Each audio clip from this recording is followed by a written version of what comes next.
Those ideals still light the world, and we will not give them up for expedience sake. And so, to all the other peoples and governments who are watching today, from the grandest capitals to the small village where my father was born, know that America is a friend of each nation and every man, woman, and child who seeks a future of peace and dignity, and we are ready to lead once more. Yes. Woo!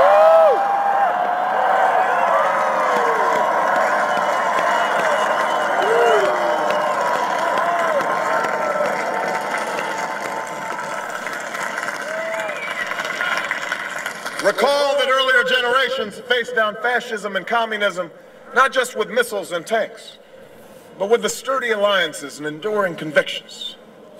They understood that our power alone cannot protect us, nor does it entitle us to do as we please. Instead, they knew that our power grows through its prudent use. Our security emanates from the justness of our cause, the force of our example, the tempering qualities of humility and restraint. We are the keepers of this legacy. Guided by these principles once more, we can meet those new threats that demand even greater effort, even greater cooperation and understanding between nations. We will begin to responsibly leave Iraq to its people and forge a hard-earned peace in Afghanistan. With old friends and former foes, we will work tirelessly to lessen the nuclear threat and roll back the specter of a warming planet. We will not apologize for our way of life, nor will we waver in its defense.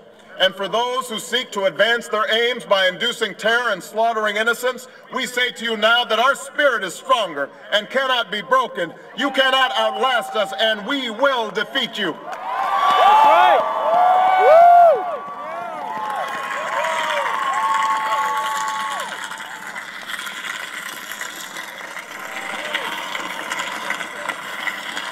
For we know that our patchwork heritage is a strength, not a weakness. We are a nation of Christians and Muslims, Jews and Hindus, and non-believers. We are shaped by every language and culture, drawn from every end of this earth. And because we have tasted the bitter swill of civil war and segregation and emerged from that dark chapter stronger and more united, we cannot help but believe that the old hatreds shall someday pass, that the lines of tribes shall soon dissolve, that as the world grows smaller, our common humanity shall reveal itself, and that America must play its role in ushering in a new era of peace. To the Muslim world, we seek a new way forward, based on mutual interest and mutual respect. To those leaders around the globe who seek to sow conflict or blame their society's ills on the West, know that your people will judge you on what you can build, not what you destroy. To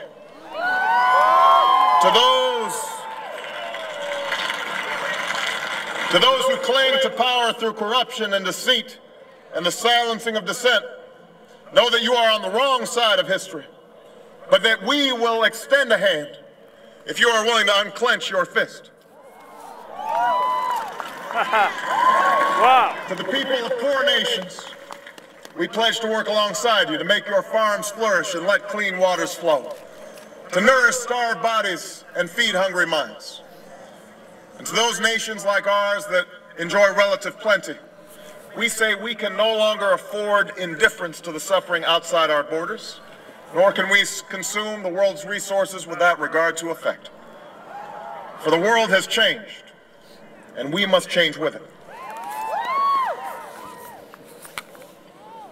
As we consider the road that unfolds before us, we remember with humble gratitude those brave Americans who, at this very hour, patrol far-off deserts and distant mountains.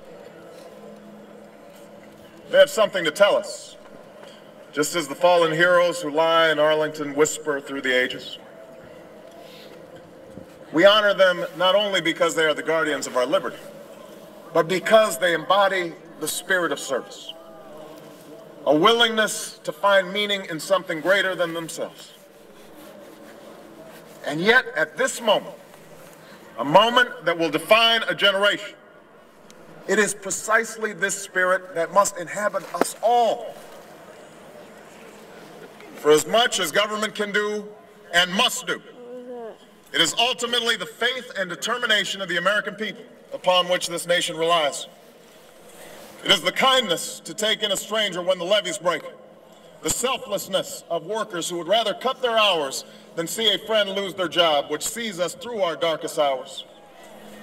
It is the firefighter's courage to storm a stairway filled with smoke, but also a parent's willingness to nurture a child that finally decides our fate. Our challenges may be new. The instruments with which we meet them may be new.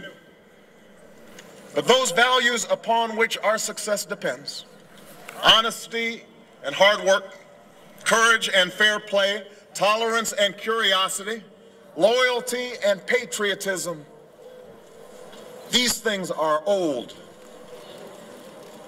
These things are true. They have been the quiet force of progress throughout our history. What is demanded then is a return to these truths. What is required of us now is a new era of responsibility, a recognition on the part of every American that we have duties to ourselves, our nation, and the world. Duties that we do not grudgingly accept, but rather seize gladly, firm in the knowledge that there is nothing so satisfying to the spirit, so defining of our character, than giving our all to a difficult task. This is the price and the promise of citizenship. This is the source of our confidence, the knowledge that God calls on us to shape an uncertain destiny.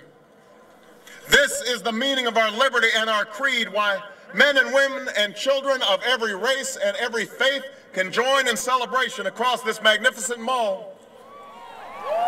And why a man whose father less than 60 years ago might not have been served at a local restaurant can now stand before you to take a most sacred oath.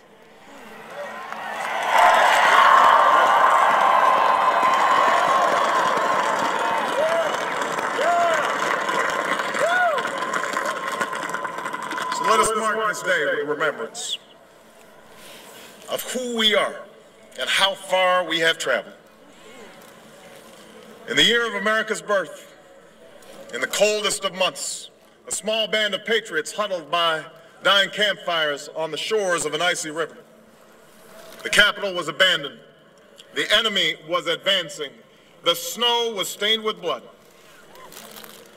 At a moment when the outcome of our revolution was most in doubt, the father of our nation ordered these words be read to the people. Let it be told to the future world that in the depth of winter, when nothing but hope and virtue could survive, that the city and the country, alarmed at one common danger, came forth to meet it.